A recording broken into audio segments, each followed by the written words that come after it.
Hai Bes, gimana kabarnya? Semoga dalam keadaan sehat, aman, terkendali ya. Kali ini saya akan menceritakan alur cerita dari film yang berjudul Children of the Corn. Bahasa kerennya sih Anak Jagung.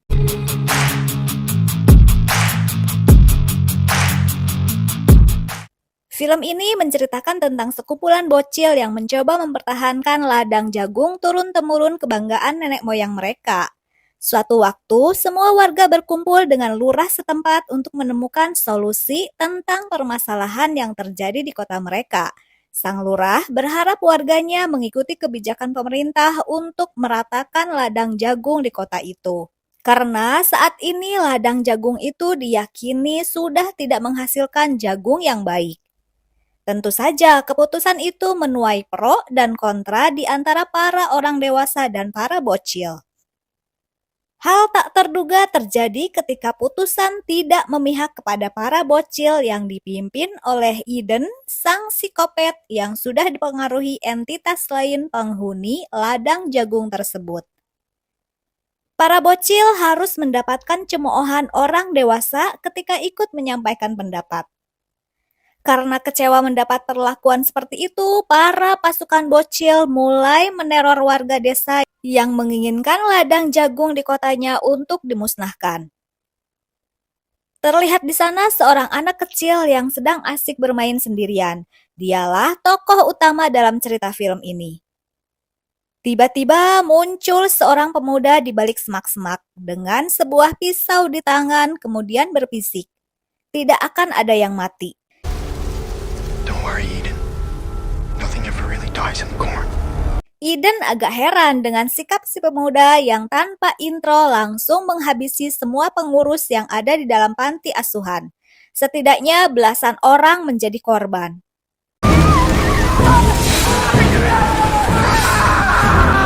All units be advised, there was a hostage situation at the Robson Children's. Beberapa menit kemudian, para syarif datang ke tempat kejadian perkara yang mendapatkan info terkait penyanderaan anak panti oleh seorang pemuda bersenjata tajam. Si syarif mulai beraksi. Dia mengeluarkan asap tidur untuk melumpuhkan si pemuda yang masih berada di dalam panti. Namun konyolnya, aksi fogging yang menggunakan zat penidur hewan malah membuat anak-anak penghuni panti tewas akibat keracunan asap tersebut.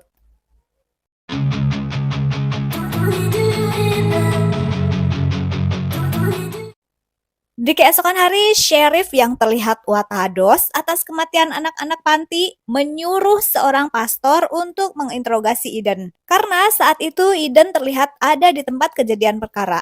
Apalagi sebelum insiden itu terjadi, pemuda itu terlihat berkomunikasi dengan Eden. Sheriff memastikan bahwa Eden bisa menjadi saksi dalam kejadian itu. The Red Queen. The Red Queen makes the world the way she wants it to be. Pastor itu mengawali pertanyaannya seputar apa motif aksi penyerangan yang dilakukan si pemuda terhadap semua pengurus panti. Dengan santuinya, Eden mengatakan si pemuda itu pasti sangat menyesal karena belum sempat menghabisi semua orang dewasa di kota ini. I think he was sorry for not killing all of you.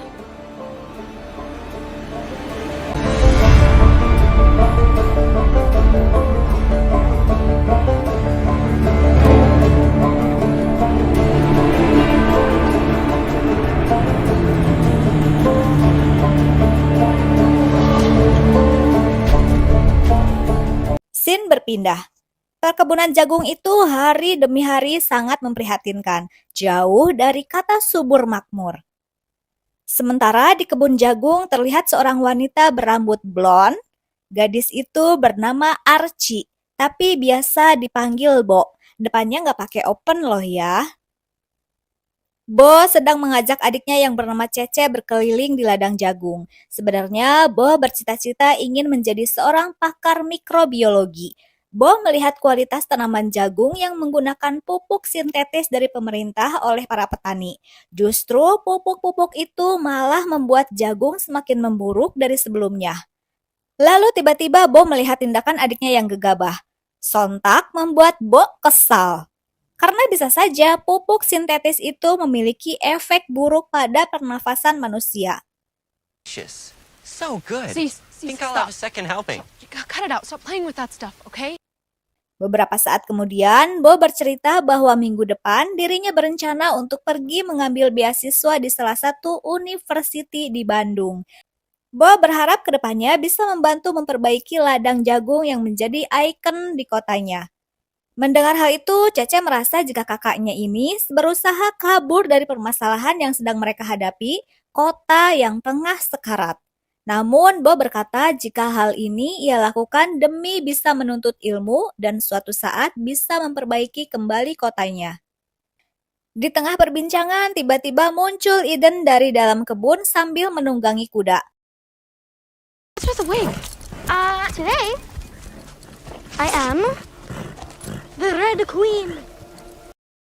Bo yang penasaran mencoba mengikutinya.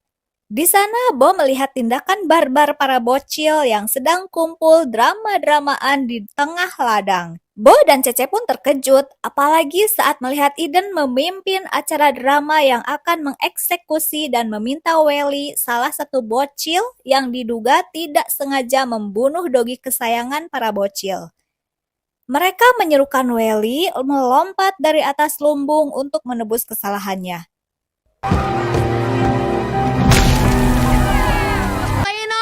But that wasn't my fault. I didn't give Gibber that poison. He ate it out of some rat. Tak lama kemudian datang seorang pria, dia bernama Calder.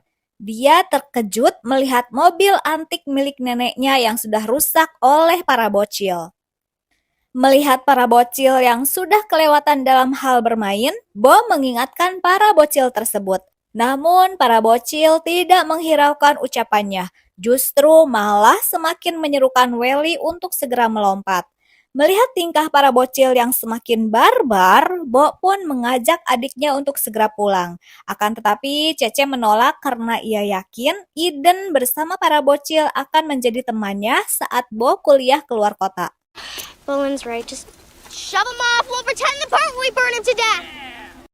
Karena tingkah para bocil yang semakin tidak beres, Bo segera pergi mengikuti Calder. Di tengah perjalanan pulang, Bo mengungkapkan kecurigaannya dengan tingkah aneh Eden dan para bocil lainnya. Bo menduga mereka mengalami halusinasi akibat terlalu sering menghirup serbuk pupuk dari pohon jagung. I think the little ones have just been breathing in too much rotting corn fungus. Mendengar itu, Calder tidak terlalu ambil pusing, karena menurutnya sebagian warga kota pun sudah banyak yang halu. Karena rumah mereka tidak searah, akhirnya Bo dan Calder pun berpisah di persimpangan jalan. Bo merasakan sesuatu yang aneh di balik semak-semak. Tanaman jagung itu seolah-olah bermutasi. Seperti ada sosok aneh terlihat memperhatikan Bo. Dia mulai menyadari ada sesuatu yang mengikutinya. Sesampai di rumah, Bo yang masih ginggiapeun kembali dikejutkan oleh Cece adiknya. Seketika tiba-tiba ekspresi mereka berubah saat melihat sang ibu yang pergi dengan seorang pria yang menjadi idaman ibunya. Entah permasalahan apa yang membuat ibunya tega mengkhianati sosok ayahnya. Saya skip aja ya Bes, nggak mau bahas lebih jauh lagi, itu urusan rumah tangga orang. Melihat keadaan itu, Cece tidak terlalu memperdulikan kondisi keluarganya yang sedang kusyut. Namun, dia sangat kecewa oleh semua warganya yang tidak memperdulikan kotanya yang sedang tidak baik-baik saja. Menurut dia, orang dewasa hanya sibuk mementingkan urusan pribadi mereka. Di keesokan hari, Bo menghadiri sebuah riuungan, tapi bukan riuungan Bang Emok. Di balai desa, semua warga berkumpul dipimpin ayahnya sendiri. Tak cuma dirinya, Calder dan dua bestinya pun mengikuti rapat tersebut. Ayahnya Bo memimpin para warga untuk bisa beralih profesi dan memusnahkan semua jagung yang ada di ladang mereka. Karena ia merasa pupuk sintetis yang pemerintah berikan malah membuat jagung yang mereka tanam semakin hancur dan membawa penyakit. Parahnya lagi, serbuk jamur aneh yang ada di tanaman jagung mereka sepertinya akan menjadi masalah lainnya. Tak berselang lama, Eden dan geng bocilnya juga ikut hadir. Subsidies. Federal government will subsidize, pay us not to grow corn. Di sana, ayahnya mengungkapkan jika pemerintah telah memberikan subsidi untuk warganya agar secepatnya beralih profesi. Karena pihak pemerintah akan segera memusnahkan tanaman jagung yang ada di ladang. Akan tetapi, ia memerlukan persetujuan penuh dari semua warga untuk menjalankan rencana tersebut. See a show of hands? Kemudian si ayah yang tidak ingin membuang waktu segera mengadakan voting untuk memutuskan tindakan yang akan mereka ambil. Saat semua warga yang hadir akan menyepakati kebijakan pemerintah setempat, tiba-tiba Eden buka suara. Menurutnya, ia dan teman-temannya berhak untuk memberikan suara. Akan tetapi, pendapat Eden dan bocil yang lain justru dicemooh oleh para warga yang menganggap mereka belum cukup umur untuk ikut serta. I thought 17-year-olds mouthing off was bad enough. Stupid kid! Dengan penuh kecewa, Eden dan para bocil lalu pergi meninggalkan balai desa. Tak lama kemudian, ayahnya Bo menutup musyawarah ini dengan putusan yang sudah disepakati bersama. Mereka akan beralih profesi dengan meninggalkan ladang jagung milik mereka karena akan dibangun pabrik-pabrik dan pusat perbelanjaan di tanah ladang tersebut. Scene berpindah. Eden yang bersedih karena tempat bermainnya akan digusur terlihat kembali mendatangi ladang jagung. Namun terlihat sesosok makhluk penghuni ladang seolah sedang menenangkan kesedihan yang Eden rasakan. Di sana juga terlihat warga yang mulai memusnahkan jagung.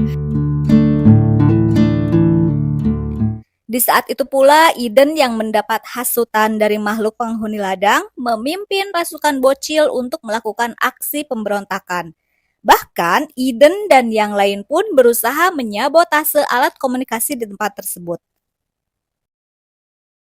Saat malam hari, Bo menghampiri sang ayah yang terlihat galau memikirkan keputusan berat yang sudah disepakati bersama. Since when do you ever run from a fight? Di scene berbeda, Cece yang sama-sama galau dihampiri oleh Eden yang berjanji akan membantu membebaskan dirinya dari permasalahan yang sedang dihadapi. Kemudian, Eden mengajak Cece ke tengah ladang untuk melakukan sebuah ritual. Bo bersama ketiga bestinya menjadi kubu yang tidak setuju jika ladang jagung itu dimusnahkan. Lalu, Bo menghubungi seorang jurnalis terkenal bernama Sheila untuk meliput semua hal yang bisa menyelamatkan perkebunan. Hello? Hi, Bowman Williams. Kemudian, Bo mendatangi ladang jagung. Dia terlihat syok berat dengan apa yang dia lihat. Eden bersama para bocil sedang sibuk mengoleksi akar jagung yang diolesi oleh darah ngok-ngok yang Eden percayai kalau darah itu bisa membuat tanaman subur seperti di cerita-cerita dongeng pengantar tidur. Bo yang tidak ambil pusing meminta bantuan Eden untuk membawa para orang tua berkumpul di aula kota pada jam 10 malam. Dirasa Bo memiliki visi misi yang sama, akhirnya Eden dan para bocil menyanggupi permintaan tersebut. I'll see you later. Come on! Di malam harinya saat Bo berkumpul bersama keluarga, tiba-tiba ia terkejut saat melihat para bocil berlarian di area rumah.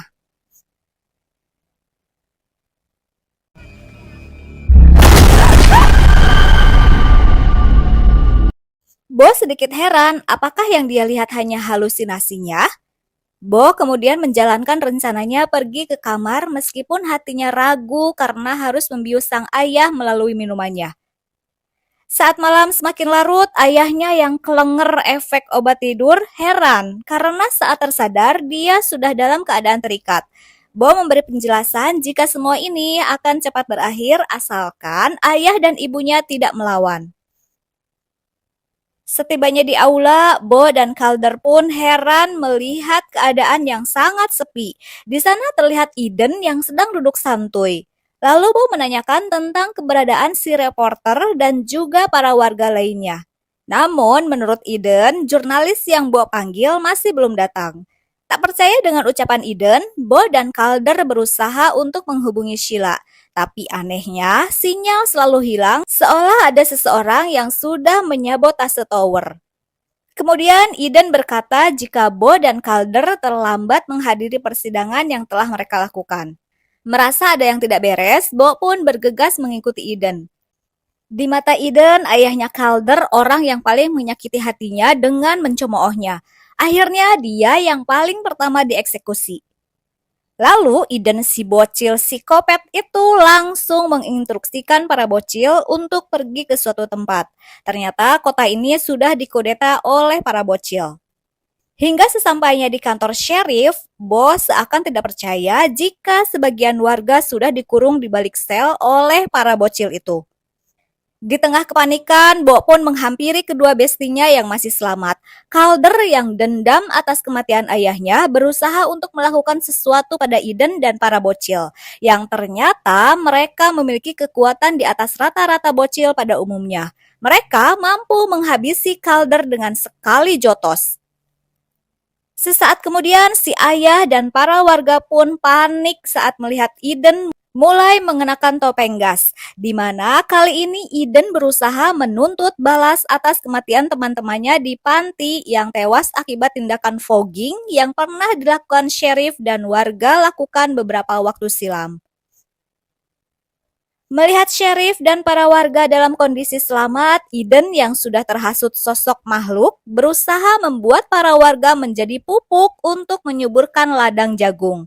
Bo syok parah saat melihat si ibu yang juga berada di dalam parit. Meski Bo berusaha menghentikan tindakan itu, namun Eden tetap dengan pendiriannya. Akhirnya komplotan bocil ini berhasil mengubur semua warga dewasa untuk dijadikan pupuk. Di tengah kesedihan setelah kematian ibunya, Bo meminta kedua bestinya segera pergi meninggalkan kota ini untuk meminta bantuan. Sementara ia akan berusaha mencari keberadaan ayahnya sekaligus menuntut balas pada si bocil psikopat. Mendengar hal itu, para bestinya pun berjanji akan secepatnya kembali membawa bantuan. Di sore harinya, Bo mencoba membujuk Eden untuk menunjukkan di mana ayahnya berada. Tapi Eden berkata bahwa ayah Bo beserta beberapa warga yang tersisa akan ia jadikan makanan untuk sosok makhluk penghuni ladang yang telah menjaganya. Hal itu ia lakukan untuk membalas kebaikan dari si makhluk yang telah menjaganya selama ini. Dan kini karena ladang akan dimusnahkan, makhluk tersebut sedang membutuhkan bantuan kelompoknya untuk bertahan hidup. Mendengar hal itu, Bo merasa penasaran dengan sosok makhluk yang Eden maksud. Akhirnya, Bo dipertemukan dengan si ayah beserta si pastor dan beberapa warga yang disisakan.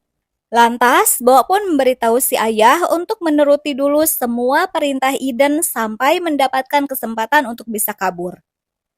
Saat Eden datang, si pastor yang ingin selamat mencoba bersikap ramah di depan Eden dengan mengingatkannya kembali jika dirinya lah yang menemukan Eden di dalam ladang jagung. Akan tetapi, Eden masih menganggap jika si pastor masih memiliki dosa yang harus diadili. Mendengar teriakan aneh dari para bocil, sontak membuat Bo dan si ayah terkejut.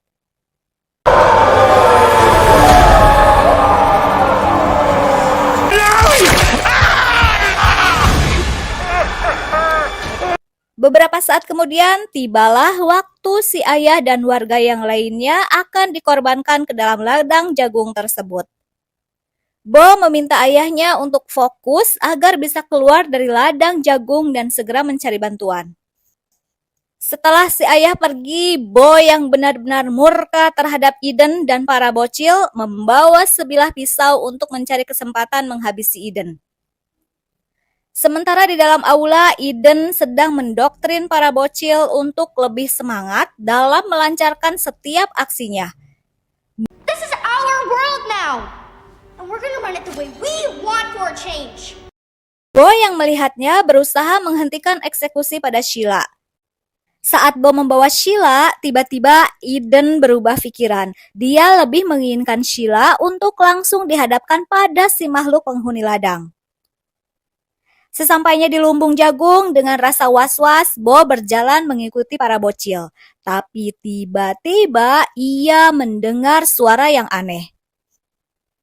Bo sangat terkejut saat ia melihat kedua bestinya sudah menjadi korban kebiadaban para bocil. Sementara itu, Eden dan yang lainnya mulai mempersiapkan Sheila untuk ditumbalkan. Tapi ternyata setelah Eden memanggil sosok pujaannya, makhluk itu tidak kunjung datang. Di tengah kebingungan yang Eden rasakan, Bo datang dan berkata jika makhluk yang dimaksud Eden sebenarnya tidak benar-benar nyata. Hingga di tengah perdebatan, Bo bersiap untuk menghentikan kegilaan. Tak berselang lama, ternyata makhluk yang dikatakan Eden itu benar-benar nyata dengan penampakan seperti semak belukar yang menyerupai pohon jagung. Makhluk itu berhasil menggondol Sheila. Bo yang masih tidak percaya akhirnya harus menerima hukuman akibat dari pengkhianatannya kepada Eden. Sekujur tubuh Bo disiram dengan bensin. Saat Bo akan dibakar, ia pun berkata jika tindakan bodoh yang akan Eden lakukan hanya akan membuat lumbung itu terbakar beserta ladang jagungnya. Tak ingin ladang jagungnya terbakar, Eden pun mengurungkan niatnya dan memilih untuk mencincang Bo. Saat akan dieksekusi, Bo berusaha melarikan diri. Di tengah ladang, Bo yang panik ketakutan menemukan cincin milik ayahnya. Betapa terkejutnya dia saat melihat ayahnya sudah wafat dan menyatu dengan pohon jagung. Meskipun sedih, Bo melanjutkan pelariannya. Setelah jauh berlari, Bo yang sampai di tengah ladang melihat Sheila yang kini telah terlihat mengering. Di tengah kepanikan, Bo bergegas lari menuju mobil memutuskan untuk memusnahkan ladang jagung itu. Tapi tiba-tiba saja bocil psikopat sudah berada di dalam mobil dan berkata bahwa dia akan menghabisinya. Mendengar hal itu, Bo yang panik meminta satu permintaan terakhir untuk menghisap rokok sebat. Jejak mobil yang bocor bahan bakarnya membuat semua jadi mudah terbakar. Di tengah syok yang Eden rasakan, Bo kemudian membakar ladang jagung tersebut. Tak lama kemudian, para bocil psikopat pun datang dan melihat itu mereka seperti terbebas dari pengaruh jahat si makhluk. Kemudian Eden yang tidak tega melihat si makhluk terbakar sendirian akhirnya memutuskan pergi ke ladang memilih terbakar bersama makhluk itu. Di keesokan hari, Bo terlihat pergi ke tengah ladang jagung yang sudah rata dengan tanah. Tapi tiba-tiba, Bo terkejut saat menemukan cincin milik Eden yang masih terlihat utuh. Dan tiba-tiba, apakah Bo akan selamat atau dia yang akan menggantikan posisi Eden untuk melanjutkan keganasan yang pernah Eden lakukan? Tulis di kolom komentar ya. Thanks for watching, Bes. Bye.